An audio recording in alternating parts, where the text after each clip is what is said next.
Abriendo el juego. Estamos de vuelta con ustedes. Es grande lo que está haciendo Stephen Curry. Y yo no sé, pero hay algunos seguidores de Stephen Curry que entienden que ya él deben ir pensando en el top, en los mejores 10 de la NBA.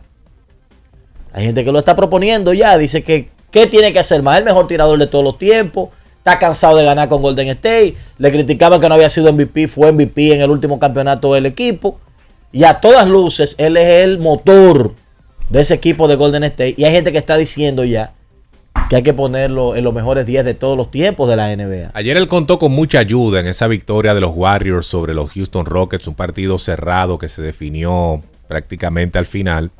Y él estuvo discreto con solamente 17 puntos. Un total que es bajo para lo que él puede hacer. Pero el retorno de Jimmy Butler, que tuvo un buen juego ofensivo anotando 27, no falló ni un solo disparo libre.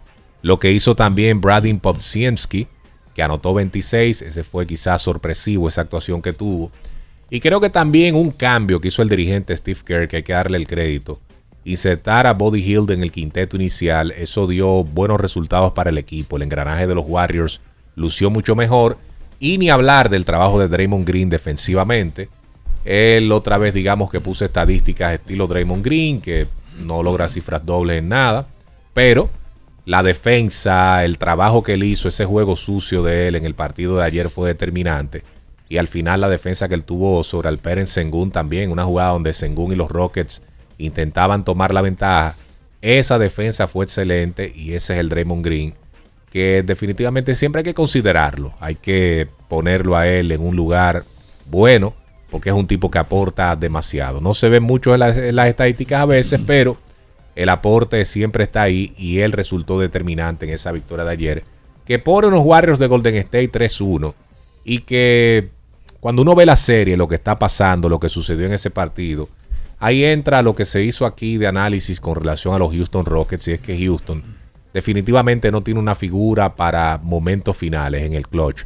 No tiene una figura de presión y eso hace las cosas más fáciles para el rival. Alperen Sengun fue el tipo que recibió el balón en ese momento. Tenían a Fred VanVleet también tomando disparos importantes al final. Pero cuando tú tienes a un Jalen Green, que se supone que es el principal jugador del equipo en anotación, el de mayor proyección, que otra vez no logra cifras dobles en puntos, el mensaje está claro de que este equipo no tiene el personal, o no tiene el jugador, mejor dicho, para definir un partido. No tienen ese matador que tienen otros equipos. No tiene el Stephen Curry que tienen los Warriors. No tienen el Anthony Edwards de Minnesota. No tienen el Shai Gilgeous-Alexander de Oklahoma City Thunder. No tienen el Jokic de Denver. Tú mencionas todos los equipos que clasificaron en esa conferencia y todos tienen uno que es el tipo que tú sabes que es el que va a definir, el que puede definir, el que ha tenido los grandes momentos. En Houston todavía no está ese jugador. Y en juegos cerrados, ellos sienten la ausencia de un jugador de ese nivel. Y lo de Jalen Green es decepcionante. Tiene un juego sobre los 30 puntos, pero tiene otros dos que no encesta ni siquiera 10. Entonces, así no se puede ganar. Precisamente por lo que decíamos antes del inicio de la serie. Señores, ese equipo de Houston se perdió la oportunidad de probablemente el mejor juego de la postemporada de Fred VanVleet. 25 puntos para VanVleet, que no es ni sombra del Fred VanVleet que fue para el equipo de Toronto. Y vean ustedes cómo este equipo no pudo conseguir una figura de peso que diera un paso al frente, como Melvin mencionaba que lo tienen la mayoría de los equipos que están involucrados en la postemporada. Entonces, ese va a ser un handicap del equipo de Houston que le va a perseguir hasta que ellos no consigan esa figura o que Jalen Green dé ese paso al frente. Por cierto, uno resalta los 31 puntos de Alperen Sengun, pero lo hizo en 28 intentos, señores. A veces se veía por momentos ese ganchito que él encesta cerca del aro, que lo estaba fallando incluso. O sea, fueron muchos elementos en el juego que le fallaron al equipo de Houston. Dillon Brooks haciendo muchísimas locuras en el tabloncillo, como es costumbre, restándole mucho a su equipo. Y definitivamente que el juego colectivo de Houston no le funcionó contra Golden State, que es un equipo que, si bien es cierto está entrado en edad, tiene jugadores que han pasado por múltiples problemas de lesión y todo lo demás. Ese juego colectivo es el que identifica al equipo de Golden State. Y en el caso de Steph Curry, a diferencia del juego anterior, él no necesitó emplearse a fondo. En el juego anterior él dejó el bofe, como decimos popularmente. Pero en este juego, con la presencia de Jimmy Butler, él se empeñó más en distribuir, en ser creador, más bien, y no solamente el hombre que cargara la ofensiva de Golden State. Ese es un equipo complicado. ¿Qué tan peligroso es este equipo de Golden State? Con Jimmy Butler, con Buddy Hield, con lo que puede hacer. Tuvo un juegazo Buddy Hield, por cierto. Lo que puede hacer Green, el trabajo de Stephen Curry. Como que mirando el personal que ellos tienen, oye, me parece un rival como que nadie quisiera tener de frente, independientemente de lo bien que hay equipos en el oeste. Hay que ver qué pasa con la serie esa de los Clippers, el equipo de Denver. Yo creo que Oklahoma barrió. Yo creo que esos 15 puntos de Buddy Hield y los 26 de Podziemski no estaban en el panorama. Y esos fueron elementos también de los que Golden State pudo sacar provecho en ese juego. Mira, Jalen Green tiene de los 4 juegos de la serie, en 3 no ha anotado 10 puntos. Tuvo uno de 38 unidades, que fue el partido que ganaron los Houston Rockets, pero en los 3 juegos que ha ganado Golden State, este hombre no ha podido encestar 10 puntos, ni siquiera 7 en el juego 1 que perdieron.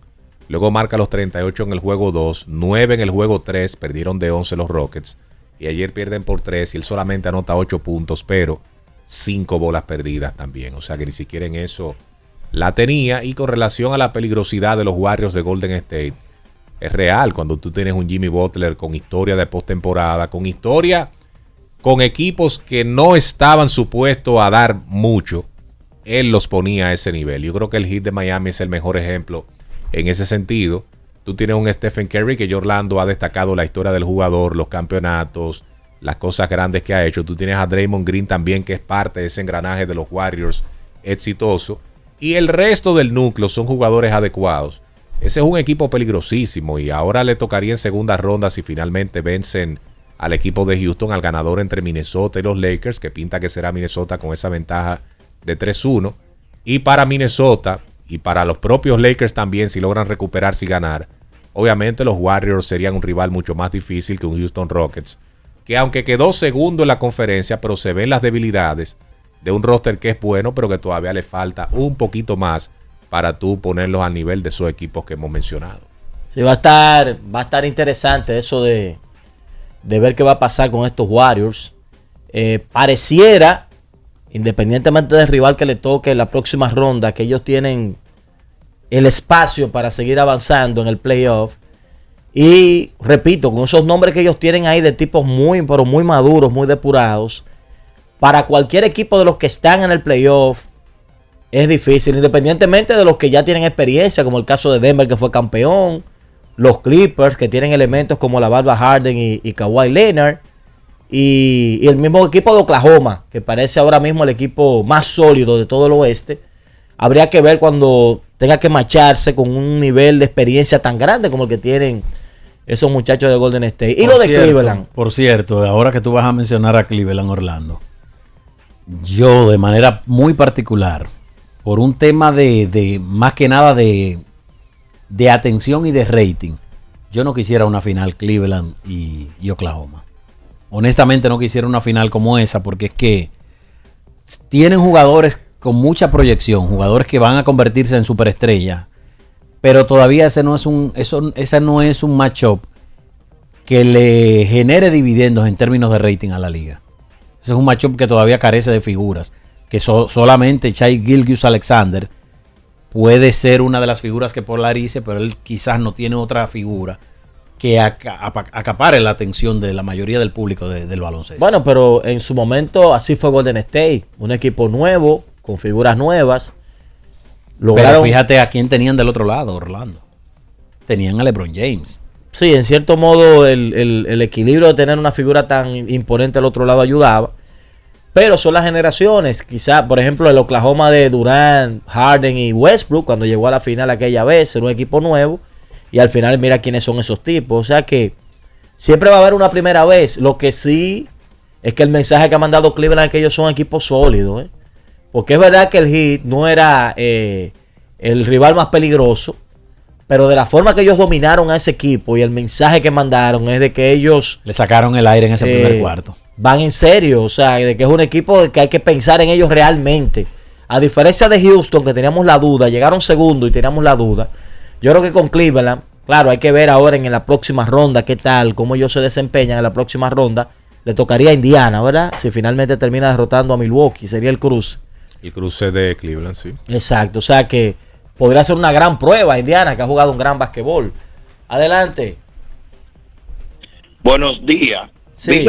Vi las redes sociales el otro día que Graviela Duquela subió una foto de su padre Osiris Duquela, campeón en Santiago con el Club Pueblo Nuevo, que se está disputando la serie entre Plaza y Pueblo Nuevo.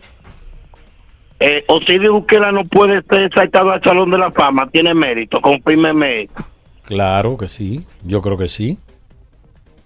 ¿Qué usted piensa de eso, señor Bejarano? Bueno, estamos hablando de uno de los coaches más legendarios. El Duque.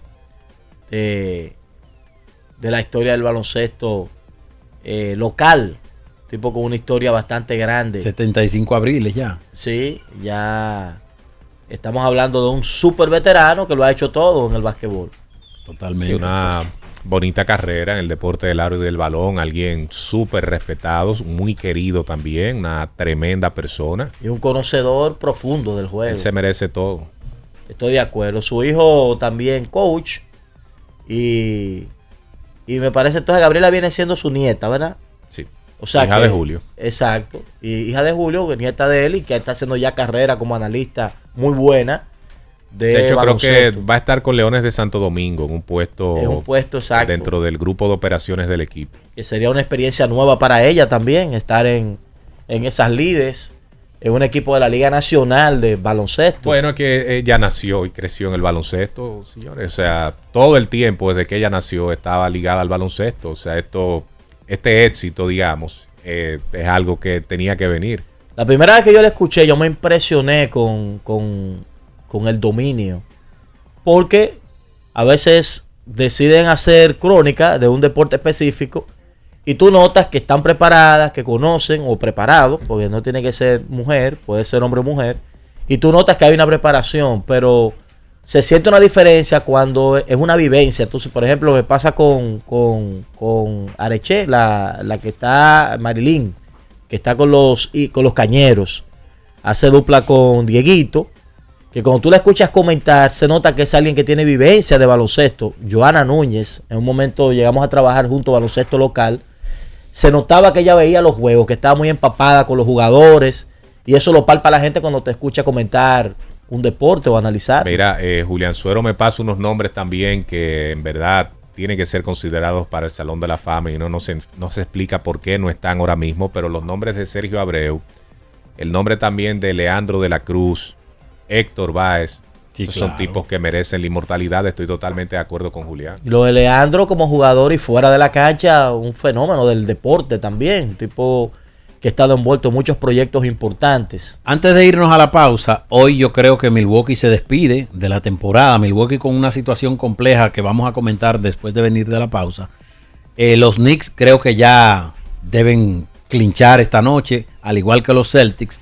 Pero la serie que creo que todo el mundo va a prestarle atención es la de las 10 de la noche, donde Clippers y el equipo de Denver se van a sacar chispas. Correctamente. Tiempo de la pausa y volvemos. En Abriendo el Juego.